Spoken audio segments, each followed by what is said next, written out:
ജീവിതത്തിൽ ഒരു പ്രാവശ്യമെങ്കിലും അലർജിയുടെ ബുദ്ധിമുട്ടുകൾ അനുഭവിക്കാത്ത വ്യക്തികൾ വളരെ വിരളായിരിക്കും. കാരണം തുമ്മല്, കണ്ണ് ചൊറിച്ചൽ, തൊണ്ടയുടെ ബുദ്ധിമുട്ട്, ഒരു ഇച്ചിങ് പോലുള്ള പ്രയാസം. ചില പേഷ്യൻസ് ഒന്ന് പറയാറുണ്ട്, ഡോക്ടർ ഇതിന് മുമ്പ് ട്രീറ്റ്മെന്റിന് മുമ്പ് എനിക്കൊരു ആൾക്കാരെ ഫേസ് ചെയ്യാൻ പോലും പറ്റാറുണ്ടായിരുന്നില്ല. കാരണം ഫേസ് ചെയ്യുമ്പോൾ തുമ്മൽ വരുമോ എന്നുള്ളൊരു ഭയം ഉണ്ടായിരുന്നു. കാരണം നമുക്ക് തന്നെ അറിയാൻ പറ്റും, നമ്മുടെ തൊട്ടടുത്തുള്ള റിലേറ്റീവ് ആയിട്ടുള്ള ആൾക്കാർ, മക്കളായാൽ പോലും വൈഫായാൽ പോലും തൊട്ടടുത്ത് തുമ്മിക്കഴിഞ്ഞാൽ എത്രത്തോളം പ്രയാസം ഉണ്ടാവാറുണ്ട് നമുക്ക്. അപ്പൊ ഇത് ഒരു അപരിചിതനാകുമ്പോൾ അത് കൂടുതൽ കോംപ്ലിക്കേഷൻ. ഇപ്പോൾ ഇദ്ദേഹത്തിന്റെ ജോലി ഇപ്പോൾ സെയിൽസ് എക്സിക്യൂട്ടീവോ അല്ലെങ്കിൽ PR ഒക്കെ ആണെങ്കിൽ ആൾക്കാരായിട്ട് ഡയറക്റ്റ് കോണ്ടാക്ട് ചെയ്യേണ്ട വ്യക്തികളാണെങ്കിൽ ആ ബുദ്ധിമുട്ടും പ്രയാസങ്ങളും ഒരിക്കൽ കൂടെ കൂടുകയാണ് ചെയ്യുക. അപ്പൊ ഈ അടുത്ത കാലത്തായിട്ട് അത് അനുഭവിക്കാത്ത വ്യക്തികൾ വളരെ വിരളമായിരിക്കും. അത് നമുക്ക് പൂർണ്ണമായിട്ടും മാറ്റിയെടുക്കാൻ പറ്റും. ഇപ്പൊ അടുത്ത കാലത്തായിട്ട് ക്ലിനിക്കിൽ വന്നിരുന്നു 2 വർഷത്തോളം പഴക്കമുള്ള ചുമയായിട്ട് ഒരുപാട് ട്രീറ്റ്മെന്റുകൾ എടുത്ത് ഡോക്ടറെ അത് മാറണില്ല. ഒരു ടെമ്പററി ആയിട്ട് ഒരു 10 ദിവസം മാറ്റം ഉണ്ടാവും, പക്ഷെ 10 ദിവസം കഴിയുമ്പോൾ വീണ്ടും ഇതേ ബുദ്ധിമുട്ട് വരികയാണെന്ന് പറയും.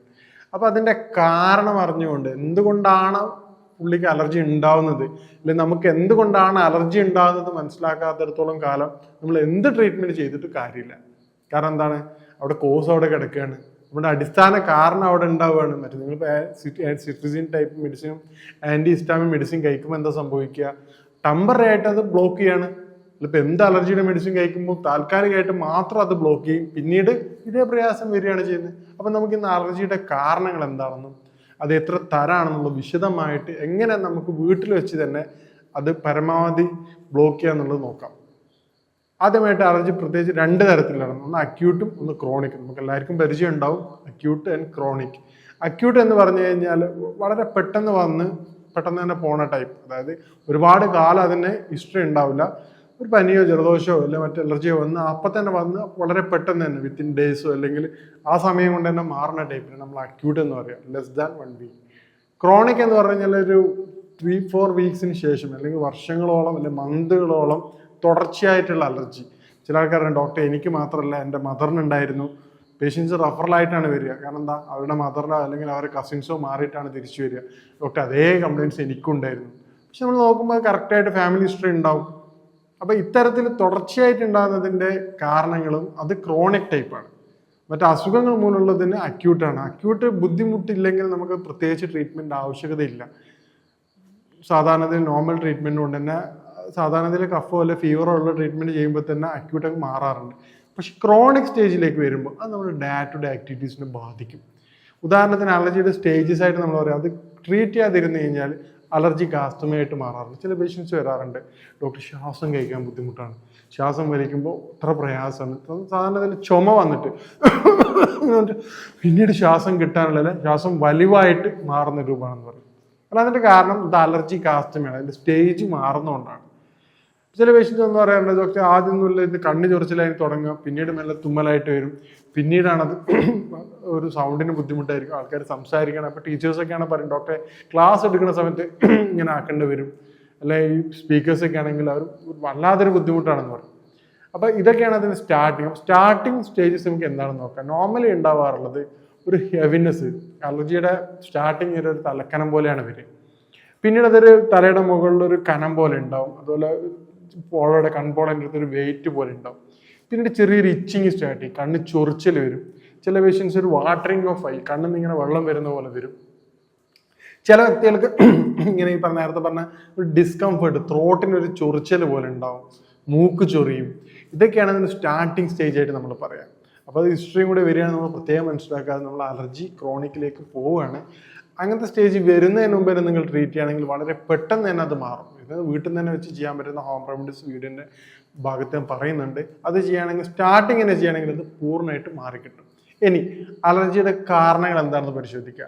നോർമലി അലർജിയുടെ ഏറ്റവും പ്രധാനപ്പെട്ട കാരണം പറയുന്നത് സമയം തെറ്റിയുള്ള കുളികളാണ്. ഉദാഹരണത്തിന് കഫപ്രകൃതമുള്ള വ്യക്തികളാണെങ്കിൽ മറ്റുള്ള ആൾക്കാർക്ക് അത്ര ബുദ്ധിമുട്ടില്ല.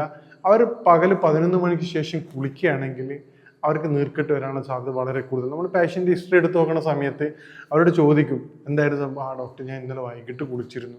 കാരണം ആ സമയത്ത് കുളിക്കുമ്പോൾ എന്താണ്, മുടി പൂർണ്ണമായിട്ട് ഉണങ്ങൂല, സൂര്യൻ ഉദിച്ചതിന് ശേഷം ആകുമ്പോൾ നീർക്കെട്ട് വരും. പണ്ടൊക്കെ അങ്ങനെ പ്രത്യേകമായിട്ട് പറയാറുണ്ട്. ഇന്നിപ്പം എല്ലാ ഡോക്ടേഴ്സും പറയാറുണ്ട്, ENT ഡോക്ടേഴ്സും ഓരോ പറയും പകൽ കുളിക്കാൻ പാടില്ല, ലേറ്റ് ആയിട്ട് ഉച്ചയ്ക്ക് കുളിക്കാൻ പാടില്ല, വൈകിട്ട് കുളിക്കാൻ പാടില്ല, കൃത്യമായിട്ട് അവർ പറയും. കാരണം നീർക്കെട്ടിനത് കാരണമാണ്.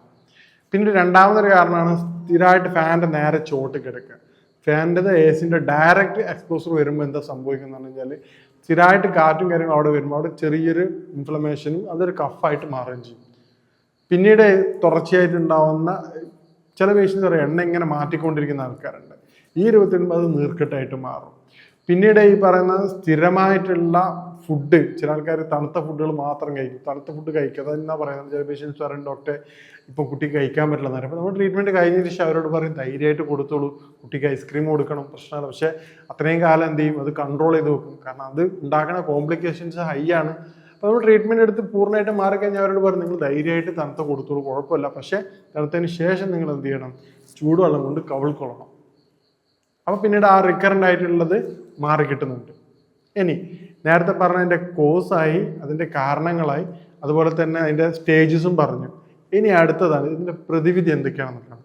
നേരത്തെ പറഞ്ഞാൽ ഒന്നാമതായിട്ട് കുളിക്കുന്നത് നമുക്ക് ഐഡൻറ്റിഫൈ ചെയ്യാം. എന്തുകൊണ്ടാണ് എനിക്ക് അലർജി വരുന്നത് എന്നുള്ളൊരു പേഴ്സൺ ഐഡൻറ്റിഫൈ ചെയ്യുകയാണെങ്കിൽ നമുക്ക് വളരെ എളുപ്പം തന്നെ ട്രീറ്റ് ചെയ്യാം. ചില ആൾക്കാർക്ക് ഈ പറഞ്ഞ പോലെ എണ്ണയുടെ പ്രശ്നമായിരിക്കും, ചില ആൾക്കാർക്ക് കുളിക്കുന്നതിൻ്റെ ബുദ്ധിമുട്ടായിരിക്കും, ചില ആൾക്കാർക്ക് കിടത്തത്തിൻ്റെ പ്രശ്നമായിരിക്കും. വളരെ റെയറായിട്ട് ചില ആൾക്കാർക്ക് കണ്ടുവരാറുണ്ട് വയറിൻ്റെ ബുദ്ധിമുട്ടുമുണ്ട്. ചില കേസിൽ ചില പേഷ്യൻ്റ് ഡോക്ടർ എനിക്ക് അബ്ഡമിനൽ ഡിസ്കംഫർട്ട്, അതായത് വയറിന് ബുദ്ധിമുട്ടുകളൊക്കെ ഉണ്ടായിരുന്നു, ദഹനം വീക്കായിരുന്നു, അതിനുശേഷമാണ് എനിക്ക് അലർജിയുടെ ബുദ്ധിമുട്ട് കണ്ടതെന്ന് പറയും. അപ്പോൾ അങ്ങനെ ഇപ്പം അടുത്തായിട്ട് കുറച്ച് പേഷ്യൻസ് നന്നായിട്ട് കണ്ടിരുന്നു. കാരണം അത് കോമൺലി നമ്മളത് പറയാറില്ലെങ്കിലും ചില കേസുകളിൽ വയറിൻ്റെ ബുദ്ധിമുട്ടും കഫത്തിൻ്റെ പ്രയാസം ഉണ്ടാക്കാറുണ്ട്. ആ രൂപത്തിൽ ഉണ്ടാകുമ്പോൾ എന്ത് ചെയ്യും, ഇൻഡൈജഷൻ വരും, പിന്നീട് അവർക്ക് അസോസിയേറ്റഡ് സിംറ്റംസ് വരും, അപ്പം പുളിച്ചീറ്റൽ വരും, പ്രയാസങ്ങൾ വരും. ഇവർക്കും അലർജിയുടെ പ്രയാസം. ചില പേഷ്യൻസ് നമ്മൾ അലർജി ടെസ്റ്റ് ചെയ്യുന്ന സമയത്ത് ഗോതമ്പ് പ്രശ്നമായിരിക്കും, ഒരുപാട് ഫുഡ് ഐറ്റംസ് പ്രശ്നമായിരിക്കും. പക്ഷെ ട്രീറ്റ് ചെയ്തതിന് ശേഷം അത് ഇപ്പോഴും കഴിക്കുന്ന ആൾക്കാരാണ്. അന്നൊക്കെ ടെസ്റ്റ് ചെയ്തതിന് ശേഷമാണ് പേഷ്യൻസ് വരിക, ഡോക്ടർ ഇന്ന ടെസ്റ്റുകൾ ചെയ്തിരുന്നു, ഇപ്പം ഇന്ന ഫുഡ് ഐറ്റംസ് എനിക്ക് അലർജിയാണ്. ഞാൻ പറയും ഇപ്പോൾ ഒന്നും നോക്കണ്ടില്ല, നമുക്ക് ട്രീറ്റ്മെൻറ്റ് എടുക്കാം. ഒരു 2-3 മാസത്തെ ട്രീറ്റ്മെൻറ്റ് എടുക്കുമ്പോൾ തന്നെ പുള്ളിയുടെ അലർജി പൂർണ്ണമായിട്ടും മാറിയിട്ടുണ്ടാവും, അല്ലെങ്കിൽ കൺട്രോൾഡ് ആയിട്ടുണ്ടാവും. ആ സമയത്ത് ഞാൻ പറയും ഇപ്പോൾ 2 മാസം കൂടെ കഴിഞ്ഞിട്ട് നമുക്ക് എന്ത് ചെയ്യാം, നിങ്ങൾക്ക് ഇഷ്ടമുള്ള ഫുഡുകൾ കഴിക്കാം, ഫുള്ളി ഹാപ്പി ആയിട്ടുള്ള ഡോക്ടർ ഇപ്പോൾ ഞാൻ എല്ലാ ഫുഡും കഴിക്കുന്നുണ്ട്, ഗോതമ്പ് കഴിക്കുന്നുണ്ട്, പണ്ട് അലർജി ആയിട്ടുള്ള എല്ലാ ഐറ്റംസും എനിക്കിപ്പോൾ കഴിക്കാം. ആ ഒരു ലിമിറ്റ് രൂപത്തിൽ നിങ്ങൾക്ക് ധൈര്യമായിട്ട് കഴിക്കാം. കാരണം അലർജിയെ നമ്മൾ പണ്ടേ പറയാറുണ്ട്. അലർജി എന്ന് പറഞ്ഞു കഴിഞ്ഞാൽ കഫത്തിൻ്റെ, നമ്മളിപ്പം സാധാരണഗതിയിൽ ഒരു കുട്ടിയെ സംബന്ധിച്ചിടത്തോളം പാരൻറ്റ് എപ്പോഴും പറയുന്ന ഒരു ഉദാഹരണമാണ്. കുട്ടിയെ സംബന്ധിച്ചിടത്തോളം പാരൻസ് വീട്ടിൽ ചെറിയ രൂപത്തിൽ ഇവർ 3, 4, 5 വയസ്സ് വരെ അവർക്ക് വീട്ടിൽ വളർത്തി കഴിഞ്ഞാൽ അവർ ഹാപ്പിയാണ്. പാരൻസിനെ സംബന്ധിച്ചിടത്തോളം എന്താണ്, കുട്ടിക്ക് എന്തെങ്കിലും പറ്റുമോ എന്നുള്ള ഭയമാണ് പുറത്തയക്കാതിരിക്കാനുള്ള. പക്ഷേ കുട്ടി 5 വയസ്സ് വരെ കുഴപ്പമില്ല. പിന്നീട് അങ്ങോട്ട് വളർന്ന ഒരു 10 വയസ്സും 12 വയസ്സായി കഴിഞ്ഞിട്ട് പാരൻസ് വീട്ടിൽ തന്നെ കുട്ടിക്ക് അപകടം പറ്റുന്നുണ്ട് മാറ്റി നിർത്തി എന്തായിരിക്കും അവസ്ഥ, കുട്ടി വയലൻ്റ് ആവും, കുട്ടിക്കത് ബുദ്ധിമുട്ടാവും. പാരൻസിന് പക്ഷേ എന്താണ്, ഹാപ്പിയാണ്. കാരണം എന്താ, എൻ്റെ മോന് ഒരു ബുദ്ധിമുട്ടും വരില്ല, ഒരു ആക്സിഡൻറ്റ് ഉണ്ടാവില്ല, ആരും തട്ടിക്കൊണ്ടുപോകില്ല, അല്ലെങ്കിൽ കളിച്ച അപകടങ്ങൾ പറ്റൂല, ഇഞ്ചുറീസ് ഉണ്ടാവില്ല എന്നുള്ള ഭയം കൊണ്ട് പാരൻസ് അയക്കാത്തത്. പക്ഷേ കുട്ടിയെ സംബന്ധിച്ചിടത്തോളം എന്താണ്, ഒന്നുമില്ലാതെ ജയിലിൽ അടച്ച പോലെ ഉണ്ടാവും. അത് കുട്ടിക്ക് ഭയങ്കര എളുപ്പമാണ്. ഇതേ അവസ്ഥയാണ് അലർജിയുടെ അവസ്ഥ. കാരണം നമ്മുടെ ബോഡി റിയാക്ട് ചെയ്യാണ്. എന്തെങ്കിലും ഒരു ഡസ്റ്റോ പാർട്ടിക്കിൾ വരുമ്പോൾ ഇത് ബുദ്ധിമുട്ടാണ്, ഇപ്പോൾ തുമ്മൽ സ്റ്റാർട്ട് ചെയ്യുക, കാരണം അതിനെ പുറത്തള്ളണം. പക്ഷെ അത് സ്റ്റാർട്ടിങ് ഒക്കെ ആണെങ്കിൽ കുഴപ്പമില്ല. പക്ഷെ സ്ഥിരമായിട്ട് നമ്മുടെ എല്ലാ ആക്ടിവിറ്റീസിനും ബാധിക്കുകയാണെങ്കിൽ എന്താണ്, നമുക്ക് വളരെയധികം ബുദ്ധിമുട്ടുണ്ടാക്കും. ഇതേ അവസ്ഥയാണ് അലർജി എന്ന കാര്യം ബോഡി ചെയ്യുന്നത്. ഇനി അലർജിക്ക് നമുക്ക് എന്താണ് ചെയ്യാൻ പറ്റുക എന്നുള്ളത് നോക്കുക. ഈ അലർജിക്കെതിരെ നമുക്ക് വീട്ടിൽ തന്നെ തയ്യാറാക്കാൻ പറ്റുന്ന ഒരു പാനീയമുണ്ട്. അതിനായിട്ട് നമുക്ക് ആദ്യമായിട്ട് ആവശ്യമുള്ളത് 1 ടീസ്പൂൺ ഇഞ്ചി നീരാണ്. 1 ടീസ്പൂൺ ഇഞ്ചി നീരും 1 ടീസ്പൂൺ തേനും, അതോടൊപ്പം തന്നെ 1 നുള്ളു കുരുമുളകും, 1 നുള്ളു ഇരട്ടി മധുരവും, 1 നുള്ളു കറുകപ്പട്ടയാണ്. ഇത് 3ഉം ചേർത്തുകൊണ്ട് ഡെയിലി 1/2 ടീസ്പൂൺ രാവിലെയും വൈകിട്ടും കഴിക്കുകയാണെങ്കിൽ അലർജിക്ക് വളരെ എഫക്റ്റീവായിട്ട് കണ്ടുവരാറുണ്ട്. നമുക്ക് ചില മെഡിസിൻസ് കഴിക്കാൻ, ഇൻറ്റേർണൽ മെഡിസിൻസ് കഴിക്കാതെ തന്നെ ചില പേഷ്യൻസിന് എക്സ്റ്റേണൽ അപ്ലിക്കേഷൻസ് ആയിട്ടുള്ള ചൂട് കൂടിയിട്ടുള്ള ഓയിലുകൾ കൊടുക്കുമ്പോൾ തന്നെ വളരെ എഫക്റ്റീവായിട്ട് ഈ പറഞ്ഞ കഫിൻ്റെതും നീർക്കെട്ടിനും ഡോക്ടർ തൊണ്ടയ്ക്ക് ഉണ്ടാവുന്ന ബുദ്ധിമുട്ടുണ്ടെങ്കിൽ ഇപ്പോൾ നല്ല റിലീഫ് ഉണ്ടെന്ന് പറയാറുണ്ട്. അത് റണ്ണിങ് നോസ് ഉണ്ടായിട്ട് മൂക്കൊലിപ്പ്, ഇപ്പോൾ സ്റ്റുഡൻസ് ആണെങ്കിൽ പോലും ഡോക്ടർ മറ്റുള്ള കുട്ടികൾ പറയുന്നുണ്ട് മോന് സ്കൂളിൽ പോകാൻ മടിയാണെന്നൊക്കെ പറയും. അപ്പോൾ ഇത് വളരെ എഫക്റ്റീവായിട്ട് പറയാം 2-3 മാസം കൊണ്ട് തന്നെ നമുക്ക് പൂർണ്ണമായിട്ടും കൺട്രോൾ എത്തുന്ന രൂപത്തിൽ ഉണ്ടാവാറുണ്ട്. ഈ മേൽപ്പറഞ്ഞ ഹോം റെമഡി നമ്മൾ ഉപയോഗിക്കുകയാണെങ്കിൽ നമുക്ക് വിത്തിൻ 1 മന്ത് കൊണ്ട് തന്നെ നമ്മളിത് കൺട്രോളായിട്ട് വരും. എന്നിട്ട് നിങ്ങൾക്ക് മാറ്റങ്ങളൊന്നും സംഭവിക്കണമെങ്കിൽ നിർബന്ധമായിട്ടും ഡോക്ടറെ കൺസൾട്ട് ചെയ്യേണ്ടതാണ്. കാരണം എന്താണെന്ന് പറഞ്ഞാൽ നേരത്തെ പറഞ്ഞതുപോലെ ഇതിൻ്റെ ഏറ്റവും വലിയ കോംപ്ലിക്കേഷൻസ് വരുന്നത് അലർജിക് ആസ്തമയാണ്. അത് ഒരുപാട് പേഷ്യൻസ് പണ്ടൊക്കെ പ്രായ ആൾക്കാരിലായിരുന്നു കാണുന്നത്, ഇപ്പോൾ അത് കുട്ടികളിലും കണ്ടുവരുന്നുണ്ട്. കാരണം ചെറുതായിട്ട് ശ്വാസം മുട്ടലായിട്ട് മാറുകയാണത്. വളരെ ചുമച്ചുകൊണ്ടിരിക്കുമ്പോൾ നേരത്തെ പറഞ്ഞ പോലെ വളരെയധികം ബുദ്ധിമുട്ടാണ് വരികയാണ്. അത് പൂർണ്ണമായിട്ടും നമുക്ക് സ്റ്റാർട്ടിങ് തന്നെ ട്രീറ്റ് ചെയ്യാൻ മാറ്റിയെടുക്കാൻ പറ്റും. അലർജിക്ക് ആസ്മയുള്ള ആൾക്കാരാണെങ്കിൽ നമ്മൾ മുൻസിൽ ചെയ്യുന്നതോടുകൂടി തന്നെ നല്ല എഫക്റ്റീവായിട്ട് കഫത്തിൻ്റെ കംപ്ലീറ്റ് എക്സ്പെക്ടേഷൻ നടക്കാറുണ്ട്, പൂർണ്ണമായിട്ടും മാറ്റം കണ്ടുവരാറുണ്ട്. നേരത്തെ ഹെൽത്തി ആയിട്ട് അതിൽ നല്ല സന്തോഷത്തോടുള്ള ജീവിതം നമുക്ക് അലർജി മാറ്റുന്നതോടെ സഹിക്കും. നിങ്ങൾക്കത് പറഞ്ഞാൽ ബുദ്ധിമുട്ടല്ല, പക്ഷെ അത് അനുഭവിക്കുന്ന വ്യക്തികളെ സംബന്ധിച്ചിടത്തോളം മേൽപ്പറഞ്ഞ കാര്യങ്ങളും ലക്ഷണങ്ങളും ചോദിക്കുകയാണെങ്കിൽ അവർ നിങ്ങളോട് വളരെ സത്യസന്ധമായിട്ട് പറയും ഡോക്ടർ പറഞ്ഞത് 100% കറക്റ്റാണ്, കാരണം ഒരു സന്തോഷമുള്ള ജീവിതം ആയിരുന്നില്ല, ഇപ്പോഴാണ് യഥാർത്ഥത്തിൽ സന്തോഷത്തോടെ ജീവിക്കാൻ പറ്റിയെന്ന് പറയും. ഇനി ഇതുമായിട്ട് ബന്ധപ്പെട്ട സംശയങ്ങൾക്കും കാര്യങ്ങളും നിങ്ങൾക്ക് ഈ നമ്പറിൽ ബന്ധപ്പെടാവുന്നതാണ്. മറ്റൊരു ഹെൽത്ത് വിഷയമായിട്ട് കാണാം. നന്ദി.